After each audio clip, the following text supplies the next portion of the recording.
de ce résumé et attaquer la partie aspect microscopique.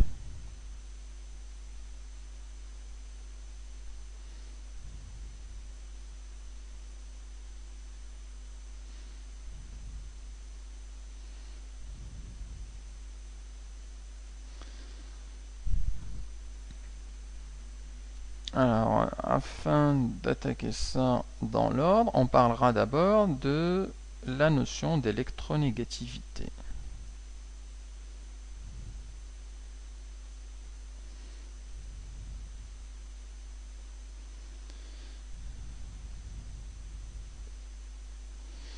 Alors pour cela, on va considérer une liaison.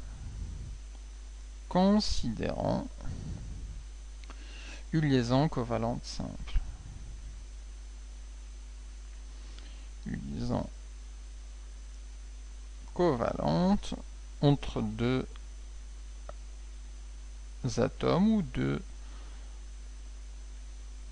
deux molécules. Alors dans cette liaison covalente, chacun des groupements participe avec un électron. Donc celui-là participe avec un électron et le second participe avec un second électron. Et on a donc une liaison covalente qui est l'ensemble des deux électrons. Alors, on va caractériser cette liaison en disant que l'un des atomes peut attirer en fait ces deux électrons plus vers lui que l'autre. Ces deux électrons ne sont pas forcément tout le temps au milieu. Alors, une meilleure façon de les représenter, ou comment intuitivement on les voit comme ça, qui sont bien au milieu entre les deux atomes. Par contre, ce qui se passe, c'est que sur certaines liaisons, elles sont plus attirées par l'atome A ou plus attirées par l'atome B. C'est justement la notion dite d'électronégativité. Alors, on dit que l'atome A est plus électronégatif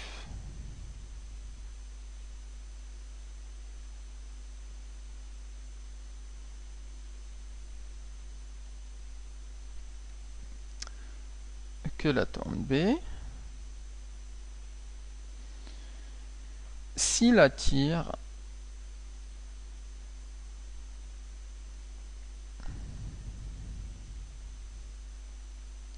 plus fortement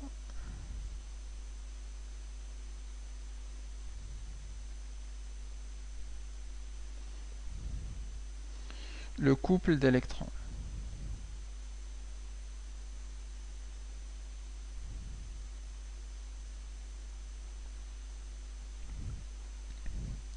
Alors, dans ce cas, on dit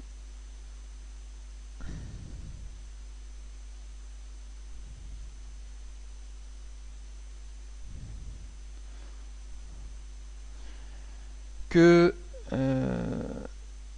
l'atome A, puisqu'il attire plus les électrons vers lui, alors cet atome-là, en fait, puisqu'il attire, il a un électron de plus, il a en fait une charge partielle négative, puisqu'il les attire plus vers lui, donc sa charge globale serait plus négative. Alors on dit que A possède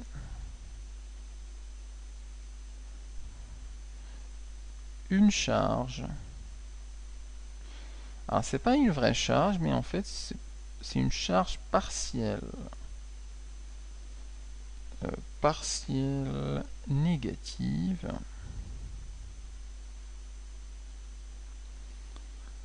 qu'on note un petit delta avec un signe moins ou parfois avec comme ça, delta moins.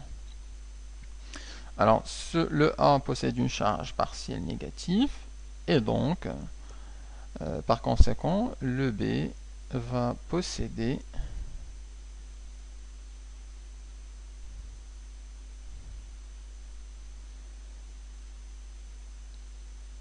une charge partielle qui sera positive.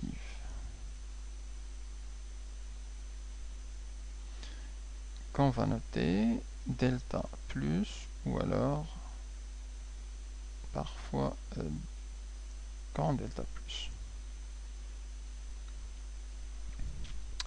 On dit aussi que la liaison AB, donc cette liaison-là, est polarisée.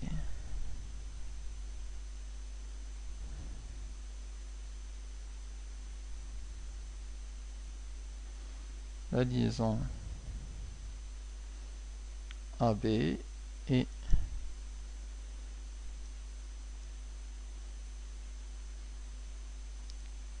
polarisée.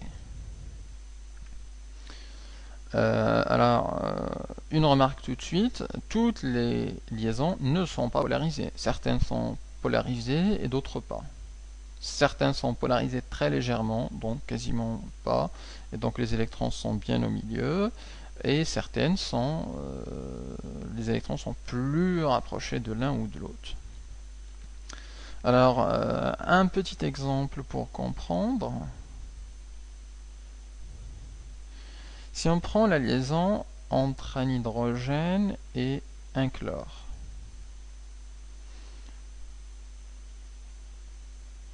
donc on considère le chlorure d'hydrogène. Alors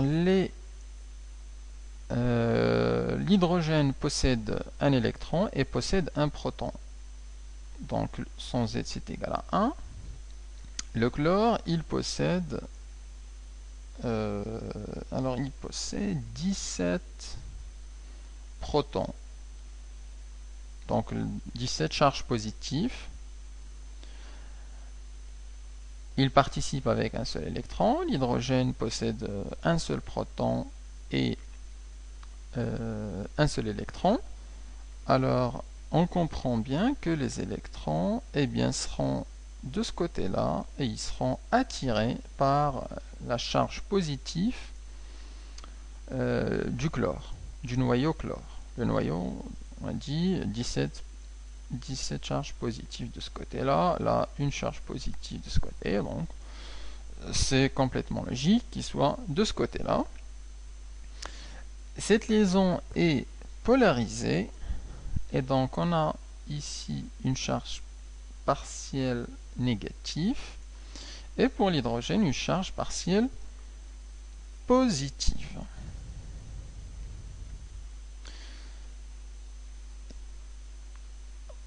Alors on remarque, je peux dire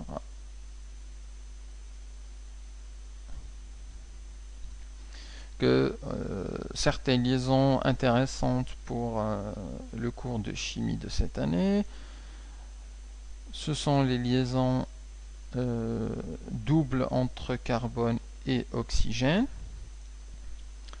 et la liaison entre l'azote et l'hydrogène. Ces deux liaisons sont polarisées.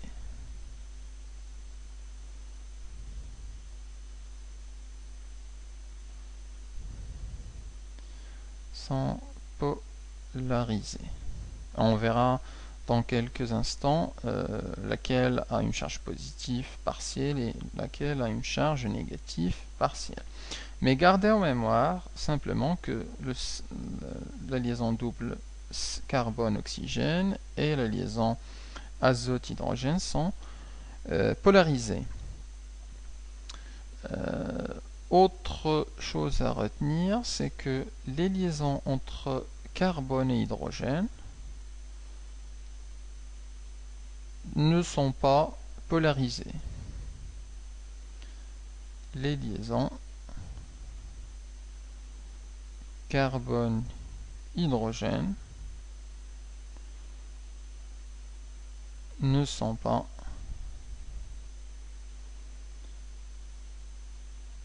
polarisées ou plus exactement, ne sont pas considérées comme polarisées. Elles le sont un peu, mais durant ce cours, elles seront considérées comme non polarisées. La polarisation est assez faible. Alors, une fois qu'on a compris cette notion d'électronégativité, une question se pose. Et la question c'est comment comparer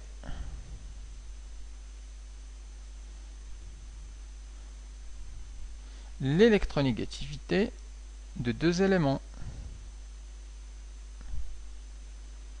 Électronégativité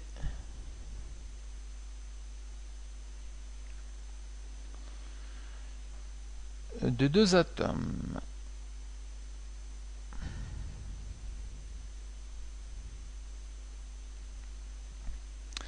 Alors pour cela, on utilise en fait une mesure, on a mis en place une mesure d'électronégativité.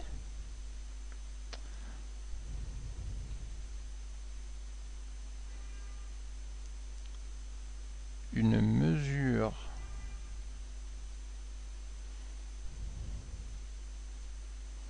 d'électronégativité qu'on attribue à chaque atome. Une mesure d'électronégativité qu'on note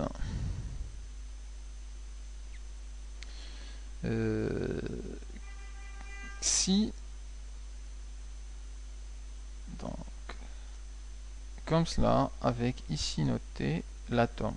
En Y, on note l'atome. Alors, on utilise une mesure d'électronégativité notée xi, et on utilise une échelle dite une mesure et une échelle, c'est l'échelle de Pauling.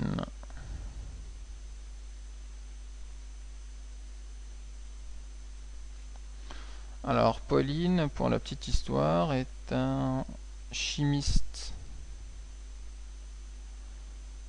américain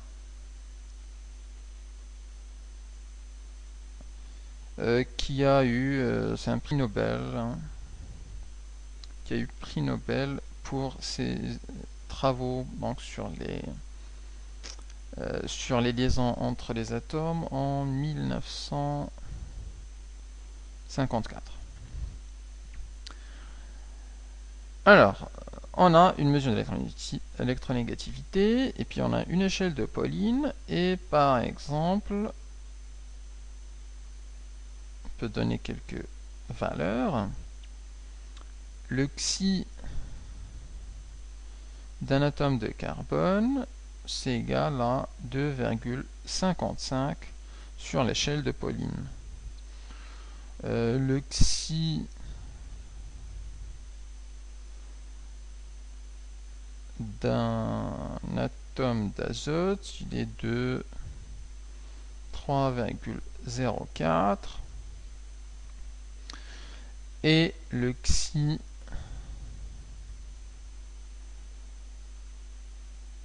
d'oxygène, il est de 3,44 à l'échelle de Pauling. Donc on voit déjà là que entre carbone et oxygène, on voit que l'oxygène il est plus électronégatif que le carbone et donc on comprend bien pourquoi cette liaison là est polarisée. L'oxygène est plus électronégatif, donc il aura une charge partielle négative ici et là on aurait la charge partielle positive. Entre azote et carbone, l'azote est plus électronégatif, donc on aurait une charge électronégative, une charge partielle négative de ce côté-là et une charge partielle. Alors non, ça c'est avec l'hydrogène. Ok, j'ai rien dit. On le verra ensuite dans le tableau. Alors, globalement, on a quelques exemples ici, mais on peut parler plus globalement de l'échelle de Pauling ici.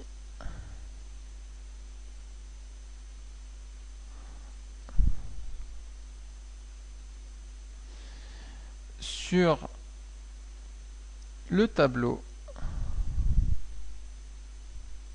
périodique,